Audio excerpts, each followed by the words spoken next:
Hello, പിന്നെ നമ്മളൊരു ഹൽദി വർക്കിനാട്ടോ ഈ പോയിക്കൊണ്ടിരിക്കുന്നത്. ബ്രൈഡിൻ്റെ വീട് എൻ്റെ വീടിൻ്റെ അടുത്ത് തന്നെയായിരുന്നു.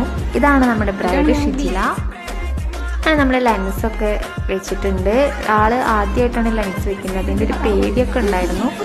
ആളെ മുടി വലിയൊരു വോളിയം ഒന്നും ഉണ്ടായിരുന്നില്ല. അതുകൊണ്ട് ഞാൻ ജസ്റ്റ് ഒന്ന് ക്രിംപ് ചെയ്തിട്ടുണ്ടായിരുന്നു. ആള് ലൂസ് ഹെയർ തന്നെയാണ് ഇടുന്ന ഹെയർ സ്റ്റൈല്. പക്ഷെ ജസ്റ്റ് ഒരു വോളിയത്തിന് വേണ്ടി ഞാൻ ക്രിംപ് ചെയ്തതായിരുന്നു. നമ്മൾ ഐ മേക്കപ്പാണ് കേട്ടോ സ്റ്റാർട്ട് ചെയ്യുന്നത്. ഇതൊരു ഹറിബറി മേക്കപ്പ് ആയിരുന്നു. അതുകൊണ്ട് കുറേ വീഡിയോസൊന്നും നമുക്ക് എടുക്കാൻ പറ്റിയിട്ടില്ല. ഇനി നമുക്ക് ഫൈനൽ ലുക്ക് കാണാം കേട്ടോ.